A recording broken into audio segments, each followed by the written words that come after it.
For so many people, ADHD feels like this curse, right? It's this chaotic, really frustrating experience that just seems designed to hold you back. But what if that exact same wiring, the very thing that drives you crazy, could actually be transformed into a unique kind of superpower? Well, in this explainer, we're going to dive into the two extremes of that ADHD experience and lay out a 3-step framework that shows you how to harness its incredible potential. And look, the stakes here are incredibly high. The source material paints a really stark picture. On the one hand, if it's unmanaged, ADHD can lead to unemployment, addiction, and just feeling totally on the margins of society. But on the other path, it can fuel some of the most extraordinary success stories, deep fulfillment, and a truly thriving life. There's just not a lot of middle ground, which is exactly why understanding how to navigate it is so absolutely critical.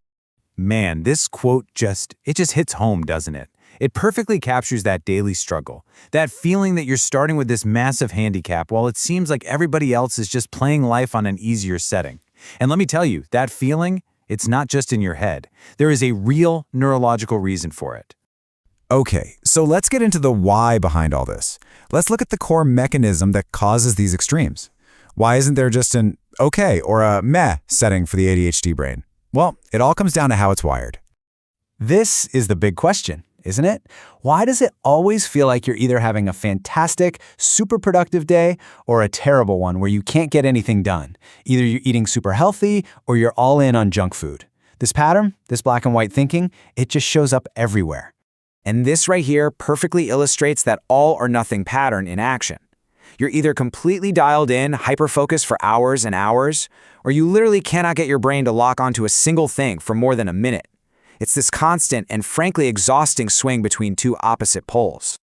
So the science behind this is something called dopamine dysregulation. See, in a neurotypical brain, dopamine levels are kind of like a dimmer switch. They're pretty stable, they adjust smoothly, but for the ADHD brain, it's a light switch. It's either all the way on with dopamine spiking way up, or it's all the way off and it just crashes. This is the biological engine that's driving those intense swings in your mood, your motivation, and your focus.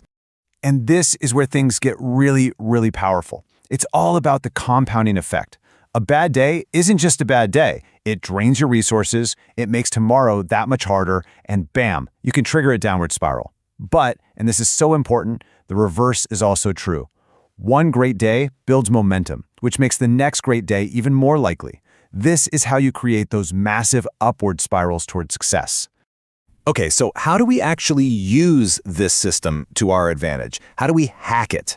The source offers this simple but really powerful framework in just 3 steps. And it's not about fighting your brain.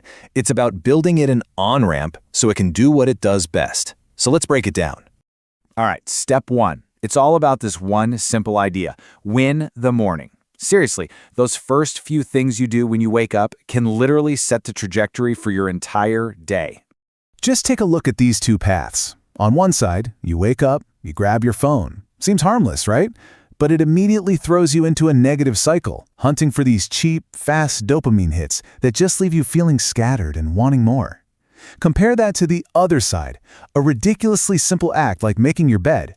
It gives you an instant, small win, and that tiny little accomplishment starts a positive feedback loop, generating the momentum you need to tackle the next thing, and the next.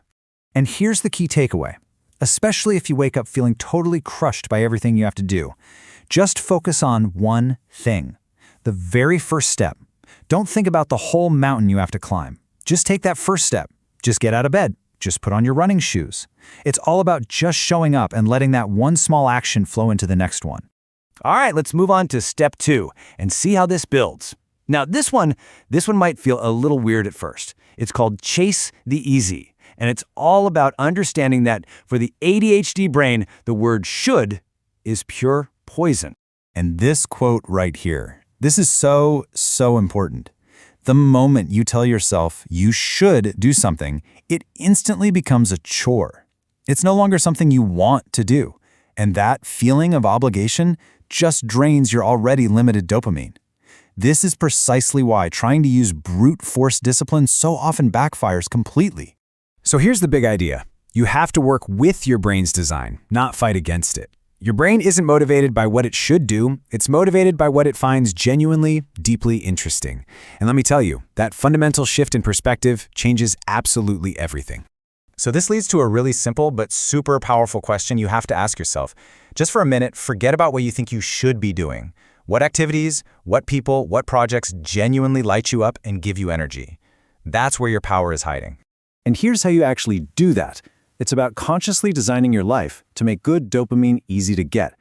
So instead of forcing yourself to go to a gym you hate, find a sport you actually love to play. Spend time with people who energize you, not the ones who drain you. It's about living an authentic life because for the ADHD brain, that isn't just a nice to have, it's a necessity for survival and success. And that, right there, leads us straight into the final and honestly the most game-changing step of them all, finding your mission. This is where you take everything we've just talked about and turn your brain from a liability into your absolute greatest asset. Think about it. A conventional job, something you do just for a paycheck or for status, it will suck you dry. It forces you to spend your free time chasing that fast, cheap dopamine, scrolling, snacking, shopping, just to cope. But a mission is something bigger than you. It's something you genuinely look forward to, something that makes winning the morning easy because you're actually excited to get up and work on it. And this is the beautiful twist in the whole story.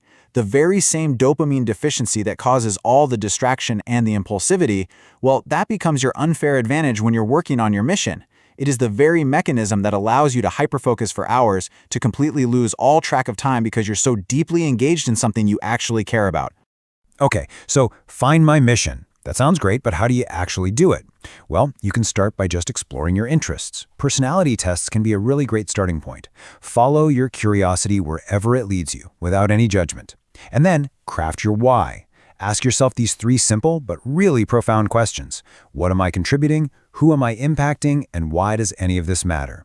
The answers to those questions will become your compass. So, when you put it all together, you start to realize something pretty amazing. The very thing that feels like a curse, that dopamine dysregulation, that all-or-nothing brain, is the exact same mechanism that can be harnessed as a superpower for intense focus, creativity, and an absolutely unstoppable drive. So as we wrap this up, the big question isn't, how do I change my entire life tomorrow? I mean, come on, that's just overwhelming. The real question is this: what is the smallest, easiest first domino you can push over today to start that positive spiral?